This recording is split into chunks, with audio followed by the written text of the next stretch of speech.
When chemical changes take place, such as burning of matchsticks and sugar, new substances are formed.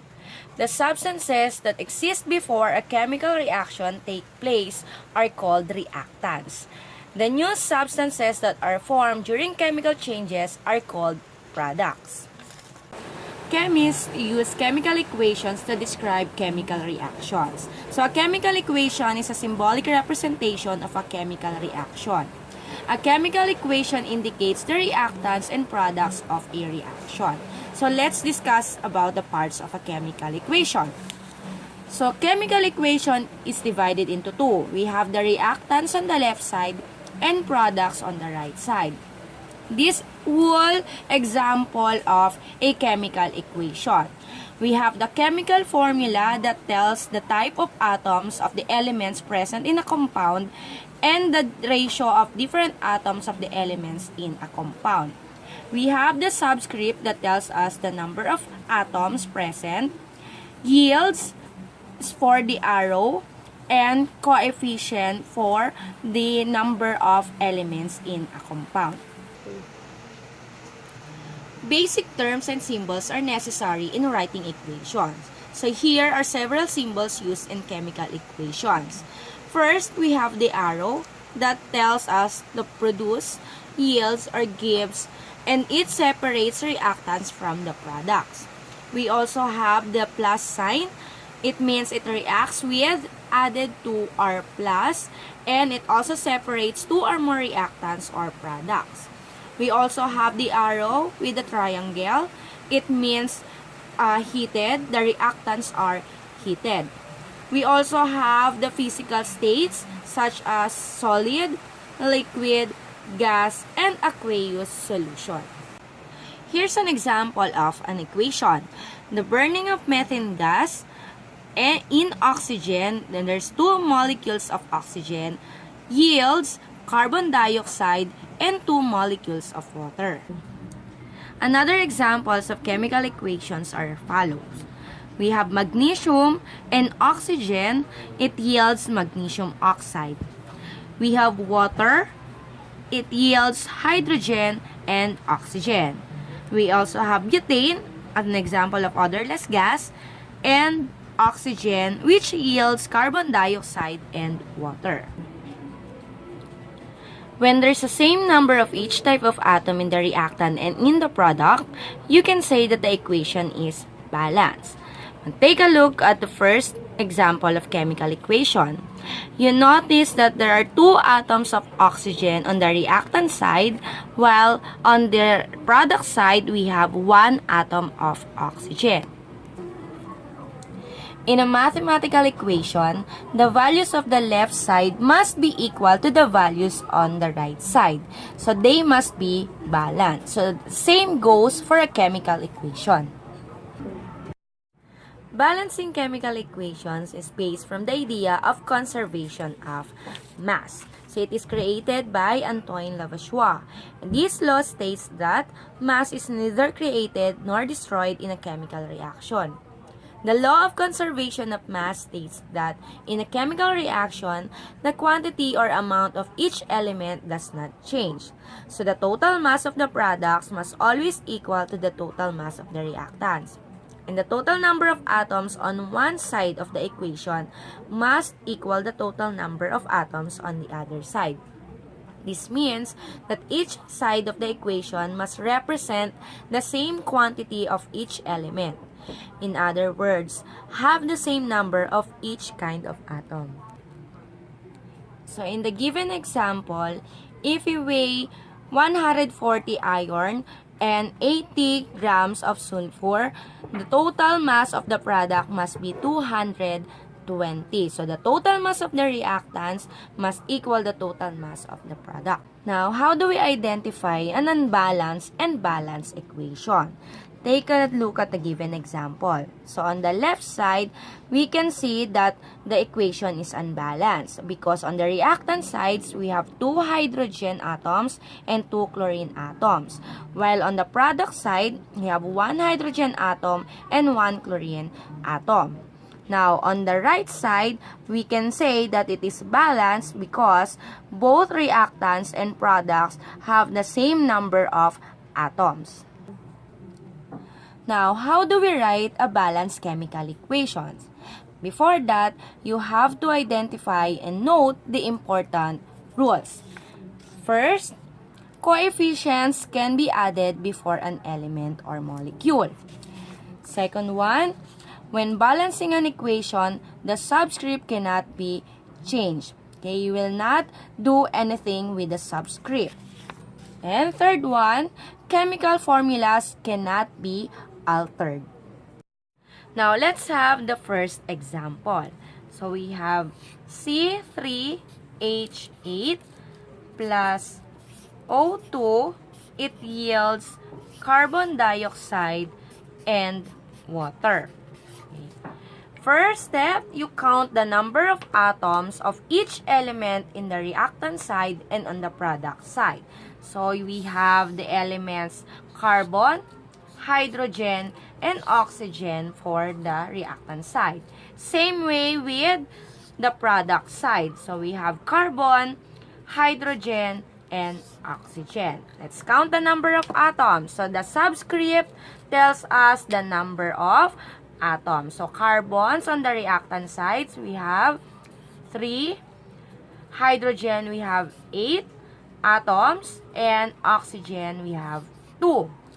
On the product side, we have 1 carbon, we have 2 hydrogen, and we have 2 from the carbon dioxide and 1 from the water. So, a total of 3 atoms of oxygen.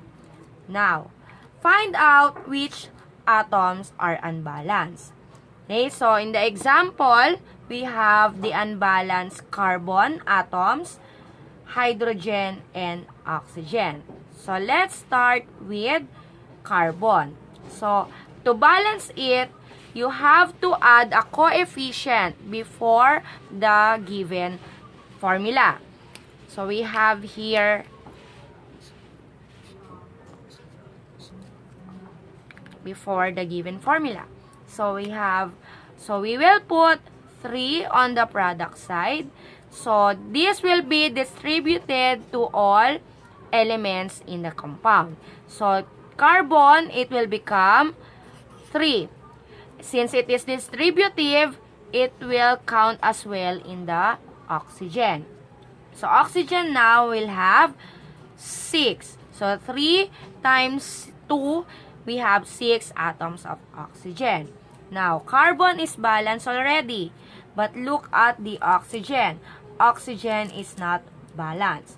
Now, so let's try to put 4 here. So, 4 coefficient, it will be distributed to hydrogen and oxygen of water. So, hydrogen will become 8.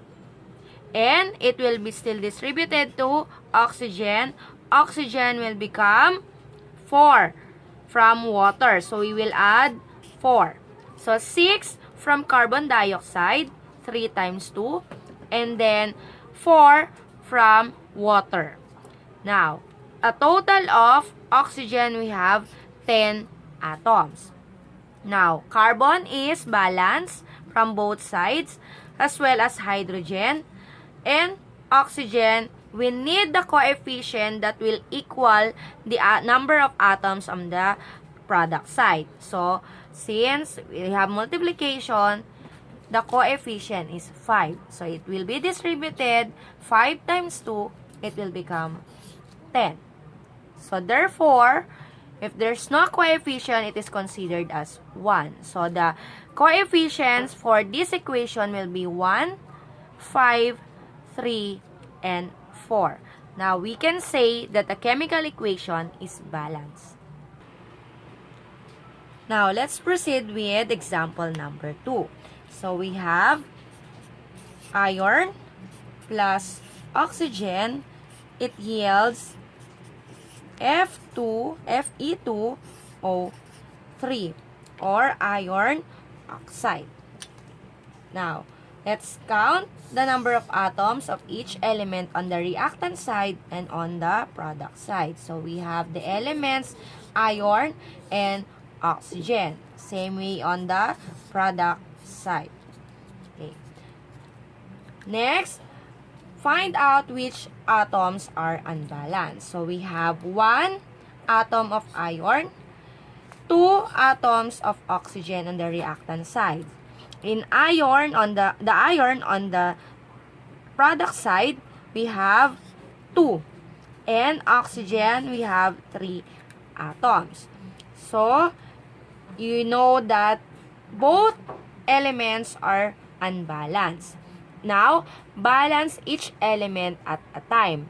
And do this by placing a small whole number called coefficient in front of symbols or formulas. So,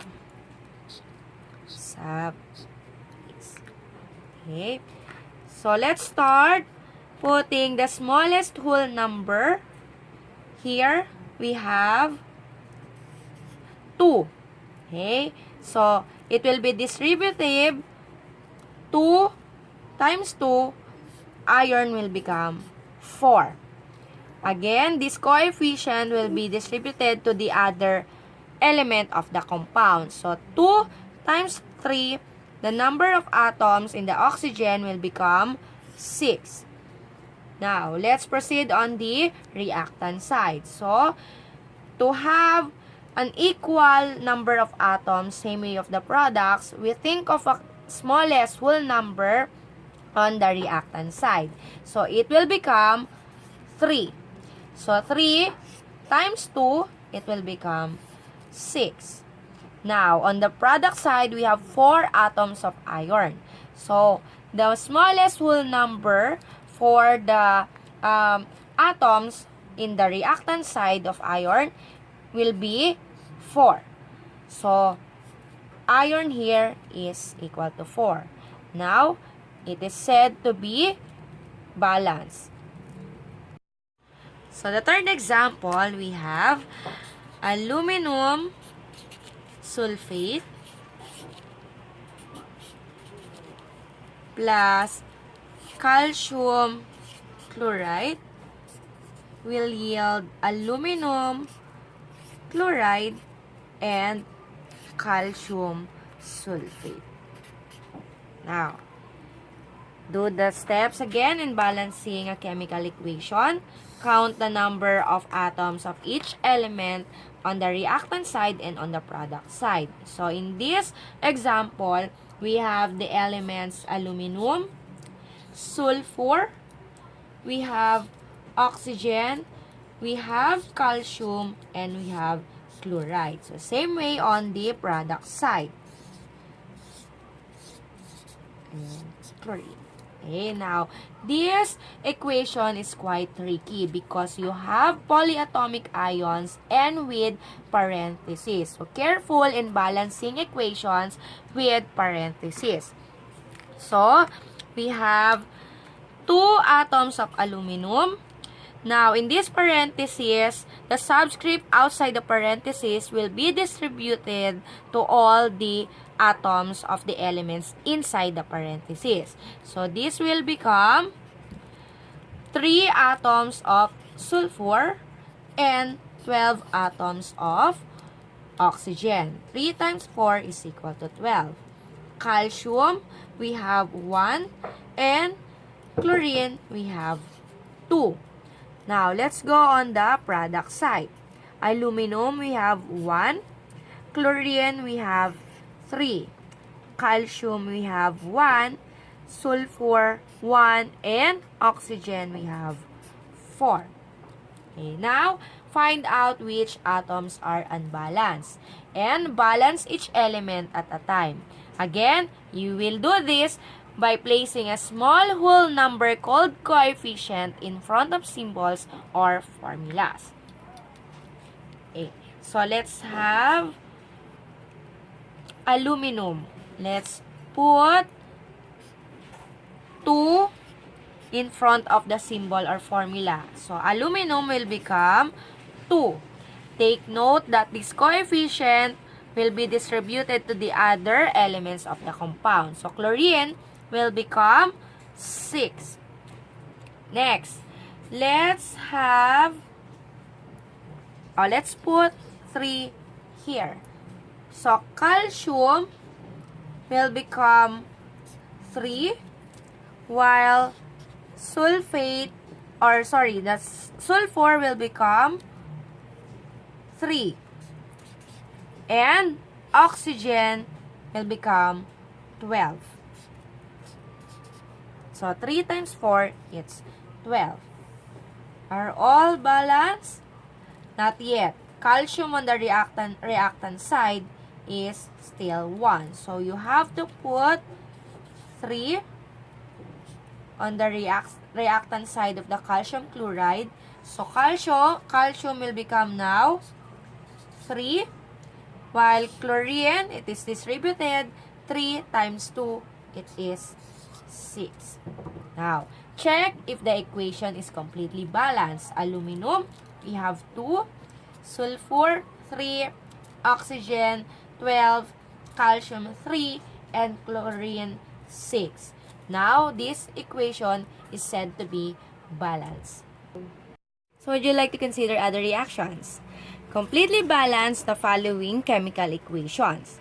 Pause this video and prepare your own table or chart using the steps previously stated. Were you able to completely balance an equation? Well, congratulations!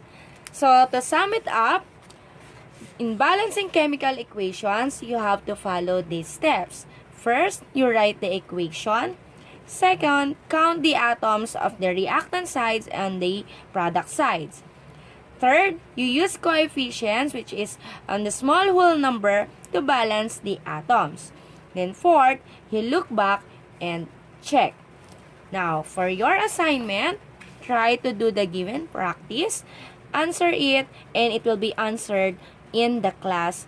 So, see you at our next meeting.